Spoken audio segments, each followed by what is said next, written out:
which has, of course, been a very unhappy one for the Adelaide Football Club. The matters dealt with by the Commission occurred, as you know, as long ago as October 2009, when the club was faced with what I recall as, and you know as, a very difficult and very unique situation. The club was obviously very keen to retain the services of Kurt Tippett because of the enormous value placed on him, seemingly by everyone in South Australia, certainly everyone at our club. But we were faced with a player who was homesick, a player who was unhappy in the city of Adelaide, and a player with an offer from the Gold Coast to join them on what were really very favourable terms. The club has accepted that in negotiations concerning the Tippett deal, that those responsible overreached and agreed to arrangements which the club now accepts went beyond the permitted scope of the rules.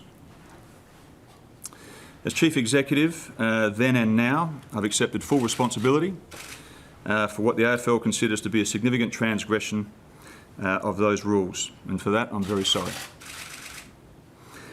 What I can say now, with the benefit of hindsight and in defence of those involved, was that we were trying to meet what we understood to be Kurt Tippett's desire for the club to accommodate him if he wanted to move to another club at the conclusion of that contract, to do the best thing for our club. The club has paid a very high price for an error of judgment. What I do ask people, though, to understand, at least one thing, is that when this all came to a head, the board and its executives, including me, provided a full and complete disclosure of all files in an unprecedented fashion throughout the club.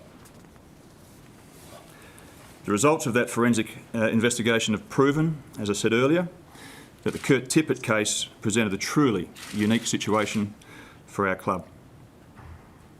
One thing remains, though, and I'm not sure it was picked up earlier, but it's really important to put a stamp on the fact that the club never intended to exceed and never has exceeded the TPP limit.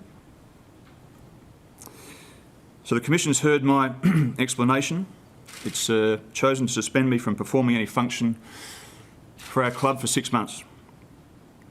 It's unprecedented, and it's impossible to sit here without feeling as though it's extraordinarily tough. Obviously, an example has been set. We understand it very clearly to be an example set. As a result, my position at this point in time is in the hands of our board.